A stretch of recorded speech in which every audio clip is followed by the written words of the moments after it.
Hi అండి. అందరూ ఎలా ఉన్నారు? బాగున్నారా? చూస్తుంటేనే నోరు ఊరిపోతుంది కదా! చికెన్ పికిల్ అండి. ఈరోజు ఈ వీడియోలో మనం అదే చేసుకొని చూద్దాం. కరెక్ట్ కొలతలతో చేస్తే 2 నెలలైనా నిల్వ ఉంటుందండి. కానీ మనం అన్ని రోజులు ఉంచాం కదా! డైలీ ఏం కర్రీస్ చేస్తామండి. అప్పుడప్పుడు ఇలా పికిల్స్ చేసుకొని తింటే వేడి వేడి అన్నంలోకి సూపర్‌గా ఉంటది. దీనికోసం నేనైతే 600 గ్రామ్స్ బోన్ చికెన్ తీసుకున్నానండి. మీరు కావాలనుకుంటే బోన్‌లెస్ తీసుకోవచ్చు. ఉప్పు, పసుపు వేసుకొని మూత పెట్టి బాగా ఉడికించుకోవాలి. మనం చికెన్ అనేది వాష్ చేసుకున్న తర్వాత వాటర్ ఏమి యాడ్ చేయాల్సిన పని లేదండి. మనం వేడి తగలగానే చికెన్‌లోని వాటర్ అనేది బయటికొచ్చేస్తుంది. ఆ వాటర్‌తోనే చికెన్ బాగా ఉడికిపోతుందండి. ఇలా ఇక్కడ కొంచెం ఉప్పు వేస్తే దానివల్ల ముక్కలకి అనేది లోపలి వరకు పడుతుందండి ఉప్పనేది. టేస్ట్ బావుంటుంది సప్పగా లేకుండా. చూసారా వాటర్ అనేది వచ్చినాయి కదా! ఇప్పుడు దీన్ని తీసుకొని మధ్యలో ఒకసారి బాగా కలుపుకొని మళ్ళా పెట్టుకోవాలండి మూత అనేది.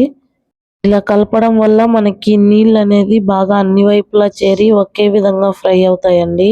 లేదంటే అడుగున మాడిపోతుంది. పైనేమో కొంచెం పచ్చిగా ఉంటుంది. ఇలా 2, 3 సార్లు కలుపుకొని ఓపికగా చేసుకుంటే సూపర్‌గా ఉంటుందండి టేస్టు.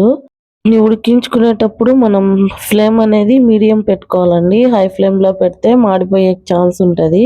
నేనైతే మామూలుగానే ఉడకబెడుతున్నాను. కుక్కర్ అవసరం లేదండి. ఇలాంటి మరిన్ని రెసిపీస్ కోసం ప్లీజ్ మా ఛానల్‌ని సబ్స్క్రైబ్ చేయండి.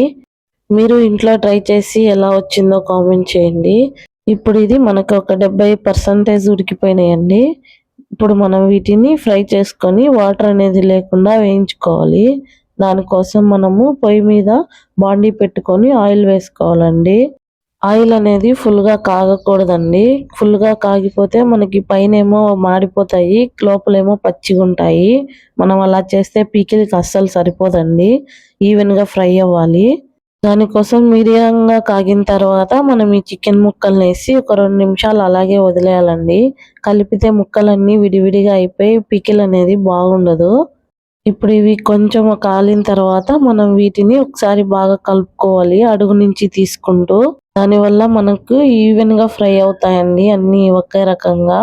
లోపల పచ్చిదనంగా అట్లేం లేకుండా. ఇవి ఇప్పుడు హీట్ అయ్యేలోపు మనము దీంట్లోకి మసాలా ప్రిపేర్ చేసుకుందామండి. దానికోసం వేరే పొయ్యి మీద నేను బాండీ పెట్టుకొని ఆవాలు, అలాగే మెంతులండి. ఇవి మామూలు పికిల్స్‌లో కూడా వెజ్ పికిల్స్‌లో కూడా వాడతారు గదా! మనం నాన్ వెజ్‌లోకి ఎక్స్‌ట్రాగా ఇందులోకి యాలకులు ఒక 4, 5 తర్వాత చెక్క అండి ఒక 2 ఇంచులు వాడుతున్నాను. తర్వాత లవంగాలు అన్నీ యేసుకొని కొంచెం బాగా ఫ్రై అవ్వనివ్వాలండి. ఇప్పుడు ఇందులోకి 2 స్పూన్ల వరకు ధనియాలనేవి వేసుకొని బాగా వేయించుకోవాలి. మాడిపోకూడదండి. మాడిపోతే టేస్ట్ అనేది చేంజ్ అయిపోతుంది. ఆవాలనేది మనకి చిటపటలాడుతున్నాయంటే దాని అర్థం వేగిపోయాయని. మెంతులు కూడా ఫ్రై అయ్యాయి కదా! సో, ఇప్పుడు ఇవి పక్కన పెట్టుకొని పొడి చేసి పెట్టుకోవాలండి. ఇప్పుడు మన చికెన్ చూస్తే బాగా ఎర్రగా ఫ్రై అయింది కదా! చూడండి. ఇప్పుడు ఈ చికెన్ ముక్కల్ని పక్కన తీసి పెట్టుకోవాలండి. ఇప్పుడు అదే నూనెలో మనం అల్లం వెల్లుల్లి పేస్ట్ అనేది వేసుకోవాలండి. నేనైతే ఆయిల్ కొంచెం తీసి పెట్టుకుంటున్నాను. ఎందుకంటే మళ్ళైనా కలుపుకోవచ్చు. ఎందుకంటే కాగిన నూనె కదా! ఇప్పుడు ఈ అల్లం వెల్లుల్లి పేస్ట్ అనేది మనకి బాగా పచ్చివాసన పోయేంత వరకు వేయించుకోవాలండి. అప్పుడే మనకి బాగుంటుంది pickle storage.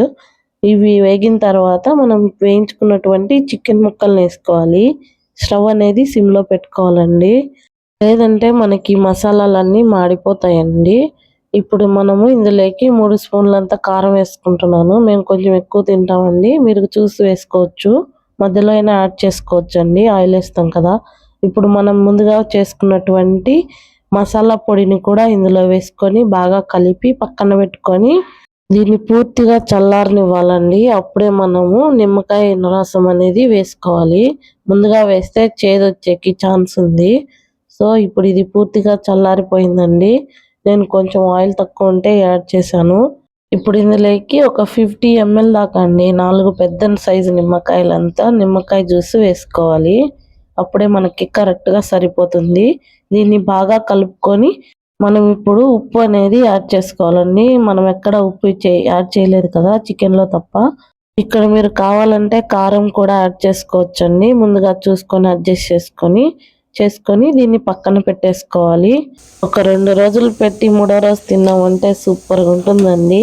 Thank you for watching. Bye bye.